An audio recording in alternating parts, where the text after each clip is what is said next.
देश लोकगीत चैनल से सभी को राम राम। मैं भोलेनाथ का भजन सुना रही हूँ। वीडियो अच्छा लगेगा तो लाइक सब्सक्राइब कमेंट करिएगा।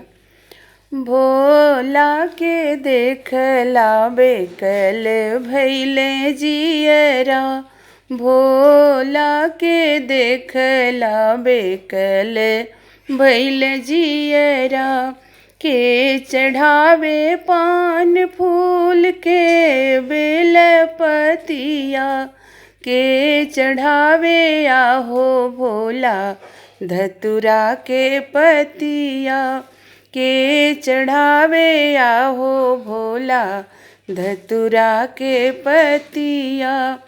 पंडित चढ़ावे पान फूल पुजारी बेलपतिया, हम चढ़ाई आहो भोला धतुरा के पतिया, हम चढ़ाई आहो भोला धतुरा के पतिया।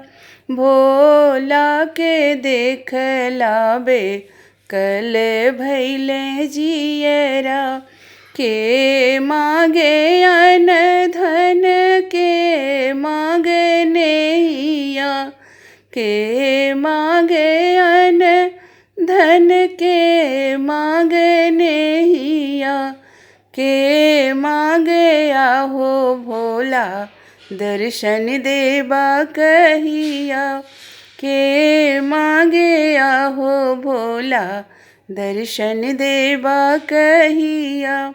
भोला के देखला बेकल होई गे जियरा, पंडित मांगे अन धन पुजारी मांगे नैया, पंडित मांगे अन धन पुजारी मांगे नैया, हम मांगिया हो भोला दर्शन देबा कहिया, हम मांगिया हो भोला दर्शन देबा कहिया।